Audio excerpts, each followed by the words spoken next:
اور جب صبح کرو اور اسی کے لیے تعریف ہے آسمانوں اور زمین میں، اور اس وقت جب دن کا کچھ حصہ باقی ہو اور جب تم دوپہر کرو۔ پھر حضرت عبداللہ ابن عباس رضی اللہ تعالیٰ عنہما نے فرمایا اس آیت میں تسبیح سے مراد نماز ہے، شام کی تسبیح سے مراد مغرب اور عشاء ہے، صبح کی تسبیح سے مراد نماز فجر ہے، جب دن کا کچھ حصہ باقی ہو اس وقت کی تسبیح سے مراد نماز عصر ہے، دوپہر کی تسبیح سے مراد ظہر کی نماز ہے۔ تو سبحان اللہ، قرآن پاک میں پانچوں نمازوں کے جو اوقات ہیں وہ بھی بیان کیے گئے۔ اچھا، اب وقت کے اندر نماز پڑھنا لازم، ایک بھی نماز کا گزار دینا یعنی قضا کر دینا بہت سخت گناہ ہے۔ بندے کو کیسی مجبوری ہو، جب تک شریعت اجازت نہ دے نماز کو اس کے وقت سے ہٹانا، مثلا یہ سوچنا کہ یار ابھی ظہر میں مصروف ہوں، عصر کے ساتھ پڑھ لوں گا، مغرب اور عشاء ایک ساتھ پڑھ لوں گا، یہ ہرگز جائز نہیں ہے۔ اب ذرا غور کیجئے گا نماز ٹائمنگ میں کتنی ضروری ہے کہ ایک مرتبہ ایک جنگ کا موقع ہے، مسلمانوں اور کفار کی جنگ ہو رہی ہے۔ اچھا، کافروں کو پتا تھا کہ مسلمان نماز کے بڑے پابند ہیں، عصر کی نماز کا وقت ہونے والا تھا، انہوں نے پلان کیا کہ جب یہ عصر پڑھیں گے نا ہم اسی وقت اٹیک کر دیں گے ان پر۔ اب یہ ان کا پلان تھا، اللہ کریم نے حضرت جبریل علیہ السلام کو بھیجا، اور سبحان اللہ، اللہ نے کیا خوبصورت طریقہ ارشاد فرمایا قرآن میں، 5ویں سپارے کی آیتیں نازل ہوئی، اس میں اللہ پاک نے نماز خوف کا طریقہ ارشاد فرمایا، تاکہ جب ایسا معاملہ آ جائے کہ تم دو گروہ میں بٹ جاؤ اور ایک گروہ جماعت میں شامل ہو، امام کے ساتھ ایک رکعت پڑھے، پھر جو دوسرا گروپ ہے دشمن کے مقابلے میں رہے، پھر پہلا گروہ دشمن کے مقابلے میں آ جائے، دوسرا امام کے ساتھ جماعت میں شامل ہو۔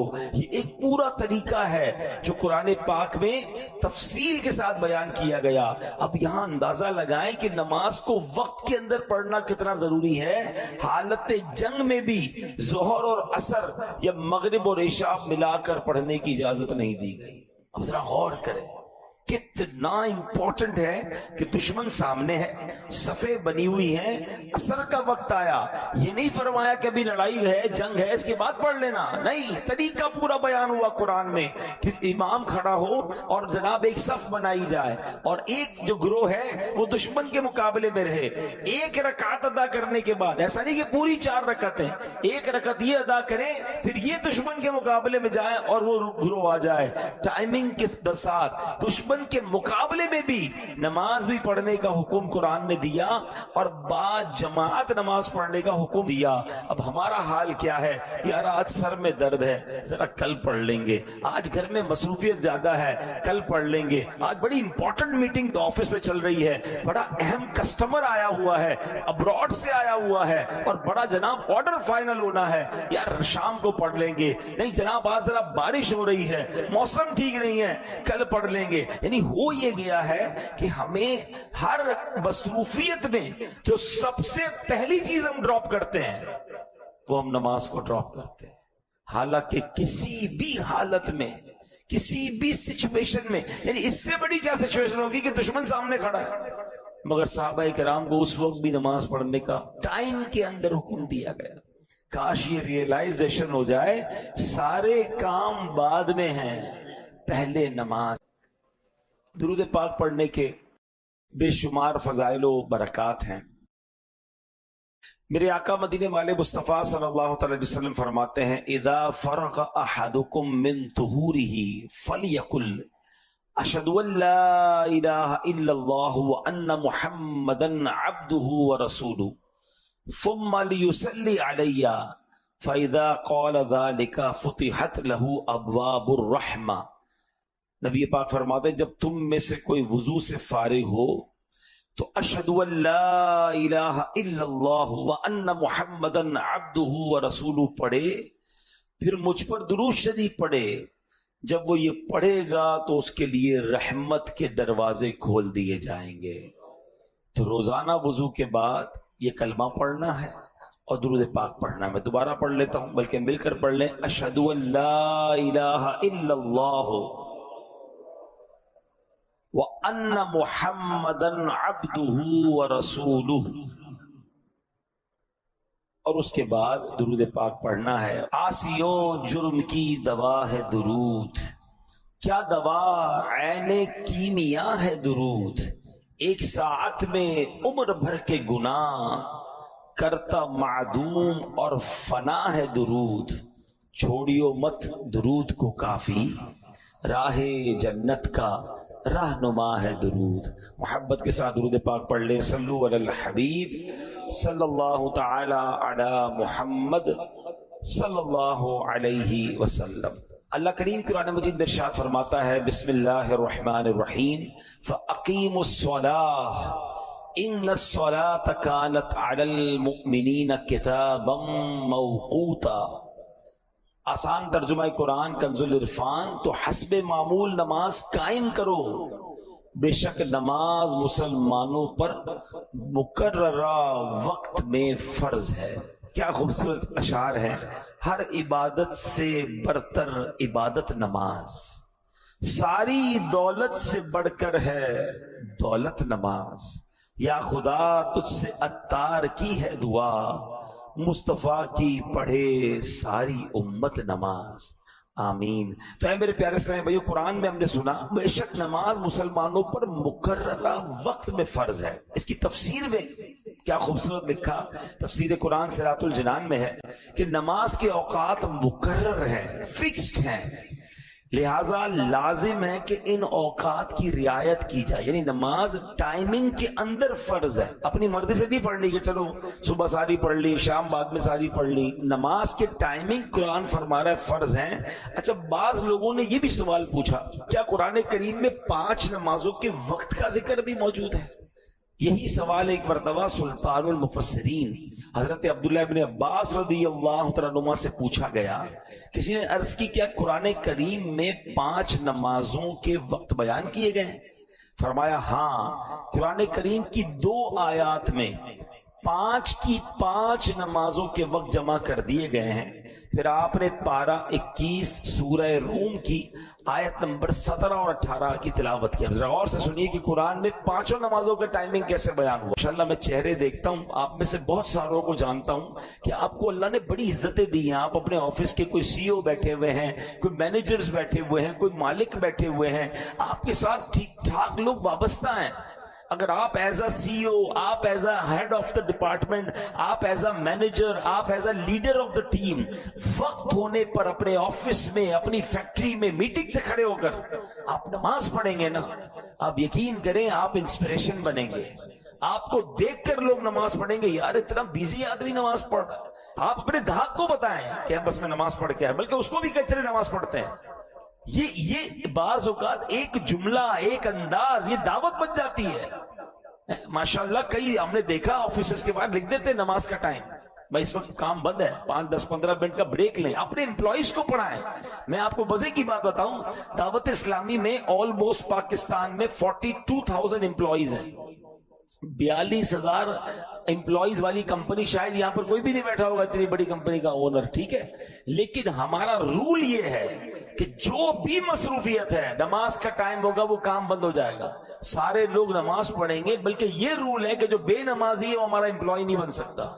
یعنی ہمارا رول یہ ہے کہ جناب جو اللہ کا نافرمان ہے وہ ہماری کمپنی کا فرما بردار کیسے بن سکتا ہے؟ آپ رول بنائیں نا کہ بھائی میرے آفس میں نمازی بندہ ہی جاب پہ رہے گا، اس سے کیا فائدہ ہوگا؟ 100 آدمی، 200 بندے، 500 بندے، جتنے سب نمازی بن جائیں گے، سب کا ثواب آپ کو ملے گا، عادت ہو جائے گی نماز کی، اور آپ بھی نماز پڑھیں۔ یعنی آپ جو جس پوزیشن پر ہے، اگر اس پوزیشن پہ نماز کے وقت پر آپ کھڑے ہو کے نماز پڑھنے چلے جائیں یا نماز کا اہتمام کریں اپنے آفس میں، فیکٹری میں، گھر میں، بچوں کو بھی یہ ٹریننگ ہو کہ نماز چھوڑنے کا تصور ہی نہیں ہو۔ یعنی سب کو پتا ہے نماز کا ٹائم ہوگا، کوئی اور کام نہیں، انشاءاللہ۔ اور میں آپ کو صحیح بتاؤں، آپ نمازی بنے، ہمارے بچے نمازی بنیں گے۔ ہم تو ڈیلیبریٹلی اپنے بچوں کو ایک تربیت دے رہے ہیں۔ نبی پاک صلی اللہ تعالی علیہ وسلم کی ایک بڑی خوبصورت حدیث پاک ہے، اور اس حدیث کے راوی حضرت عمر فاروق امیر المومنین رضی اللہ تعالی عنہ ہیں۔ آپ فرماتے ہیں ان الدعاء موقوف بین السماء والارض۔ آپ فرماتے ہیں کہ دعا زمین و آسمان کے درمیان روکی جاتی ہے. حضرت عمر فرماتے ہیں کہ دعا زمین اور آسمان کے درمیان روکی جاتی ہے. لا يسعد منه شيء حتى تصلي على نبيك صلی اللہ علیہ وسلم. جب تک تو اپنے نبی پر درود نہ بھیجے وہ دعا بلند نہیں ہو پاتی. درود پاک کی اہمیت کو سمجھیے کہ اگر اول آخر درود پاک ہو، کیونکہ علماء فرماتے درود پاک ایک ایسا عمل ہے، ایک ایسا وظیفہ ہے جو مقبول ہی مقبول ہے، جس کو رد نہیں کیا جاتا. تو اول آخر قبول ہونے والا عمل کر لیا جائے، وظیفہ پڑھ لیا جائے تو رب کریم کی رحمت سے امید ہے کہ ان دونوں کے درمیان جو چیز ہے وہ بھی قبول کر لی جائے گی.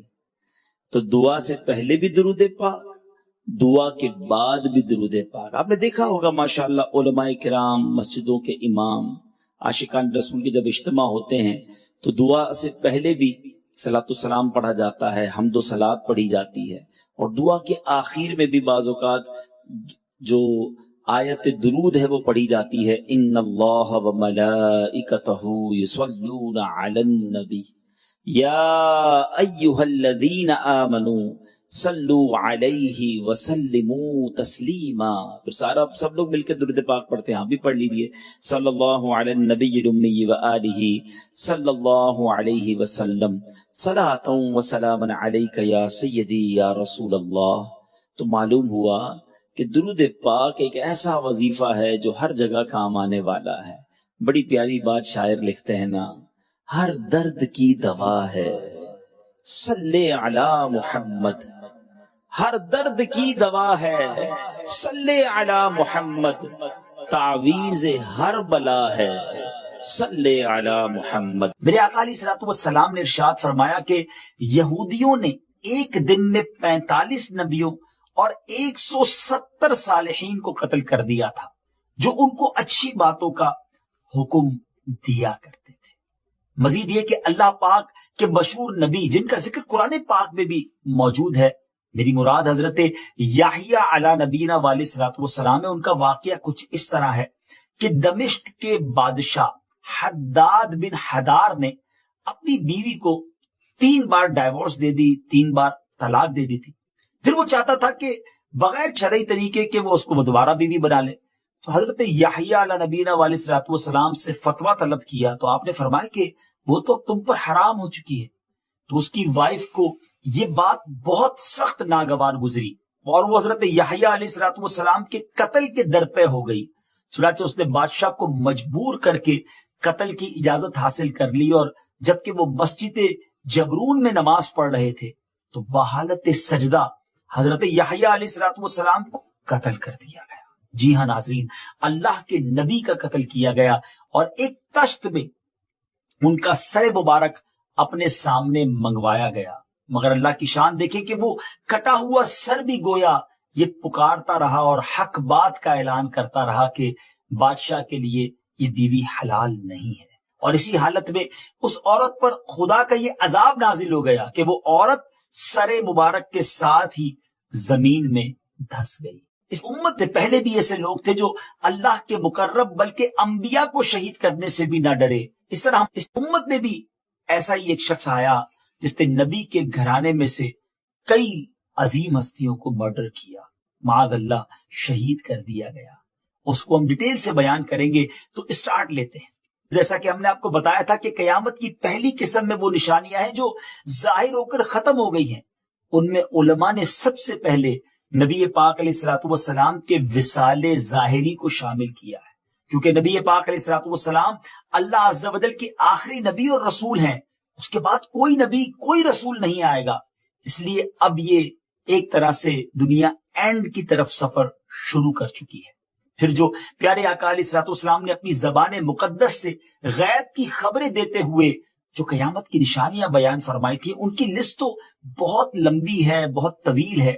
ان میں سے کئی نشانیوں کو علماء نے پہلی قسم میں داخل کیا. مثلا حضرت امیر المومنین سیدنا عمر رضی اللہ تعالیٰ عنہ کی شہادت، امیر المومنین سیدنا عثمان غنی رضی اللہ تعالیٰ عنہ کی شہادت اور مسلمانوں کے درمیان ہونے والی جنگیں، خوارج سے جنگ، حضرت امام حسن رضی اللہ تعالیٰ عنہ کا حضرت امیر معاویہ رضی اللہ تعالیٰ عنہ کے لیے خلافت سے دستبردار ہونا، بنو امیہ کی حکومت اور امام حسین رضی اللہ تعالیٰ عنہ کی شہادت، یہ سب نشانیاں پہلی قسم میں شامل کی گئی ہیں۔ بنو امیہ جو تھے ان میں یزید پلید اور اس کے بعد جن حکمرانوں کے دور میں بڑے بڑے فتنے ظاہر ہوئے، ان کے دور حکومت کو اگر ظلم کی کالی رات کہا جائے تو پھر بھی غلط نہ ہوگا۔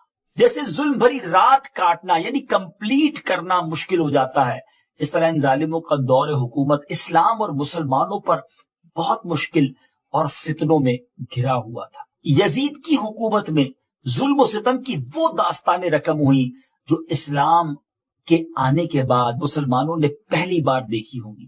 یہ ہجرت کا 60th ایئر تھا، 60واں سال تھا، جب بدبخت یزید پلید تخت سلطنت پر بیٹھا۔ اس مردود نے اپنی حکومت کی مضبوطی اور ترقی اس بات میں سمجھی کہ اہل بیت کرام کے مقدس اور بے گناہ خون سے اپنی ناپاک تلوار کو رنگے۔ اس بدبخت نے پہلا حملہ سیدنا امام حسن رضی اللہ تعالیٰ عنہ پر کیا، اور آپ کی وائف جس کا نام جعدہ تھا، اس کو یزید نے یہ کہہ کر بہکایا اور لالچ دی کہ اگر تو زہر دے کر امام حسن کا کام تمام کر دے گی تو میں تجھ سے نکاح کر لوں گا اور تجھے بہت سا مال دوں گا۔ وہ بدبخت عورت، لالچی عورت، بادشاہ کی وائف بننے کے لالچ میں، بادشاہ کی زوجہ بننے کے لالچ میں حضرت امام حسن جو کہ نواسہ رسول ہیں، جو جوانان جنت کے سردار ہیں، ان کا ساتھ چھوڑ کر جہنم کی راہ پر چل پڑی۔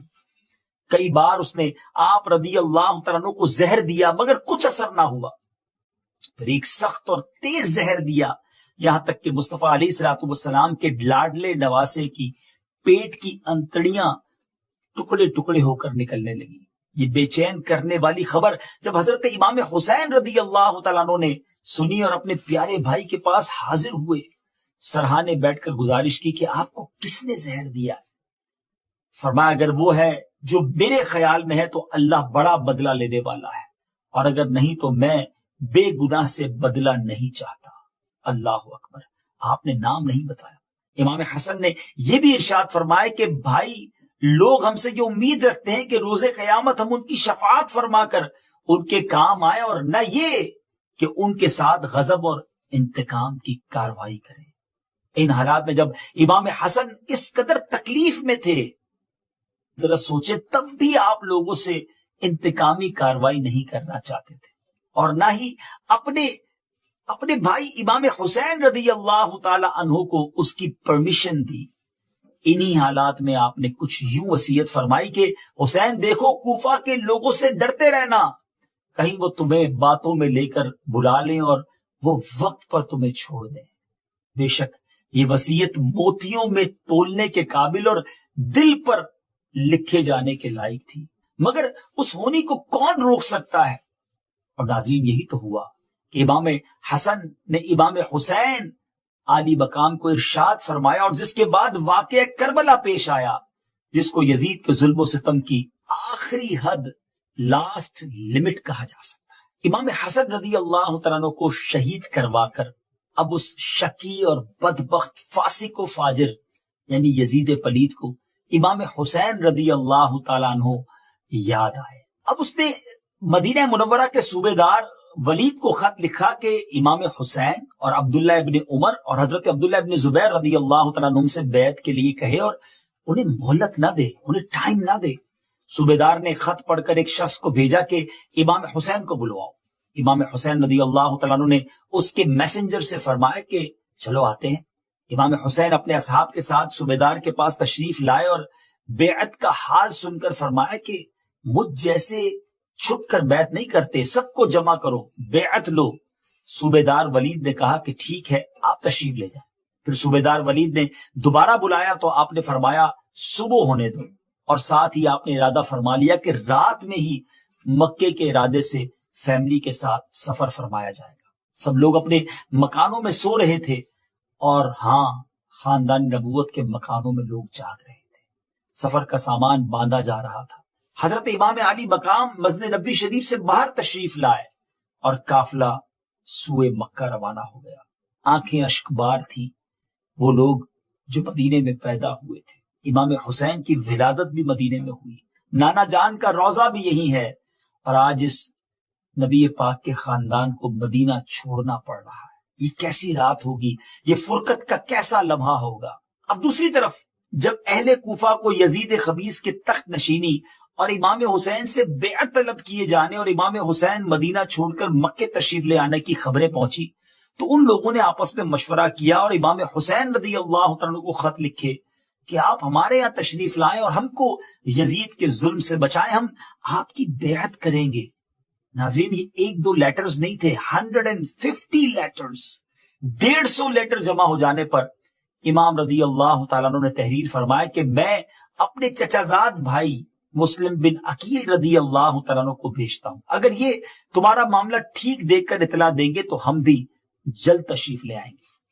اب حضرت مسلم رضی اللہ تعالیٰ کوفہ بھیجے گئے, اور جب وہاں آپ پہنچے تو کوفے والوں نے امام رضی اللہ تعالیٰ کو مدد دینے کا وعدہ کیا, بلکہ 18,000 داخل بیعت بھی ہو گئے, اور حضرت مسلم کو اپنی باتوں سے یہاں تک مطمئن کروا دیا, سیٹسفائی کروا دیا کہ حضرت مسلم بن عقیل رضی اللہ تعالیٰ نے امام حسین کو ایک لیٹر لکھا اور بتایا کہ حضور کوفی جو ہے وہ میرا انہوں نے استقبال بھی کیا, بڑی تعداد میں بیعت بھی کر لی ہے, تو آپ اب کوفہ آ جائیے.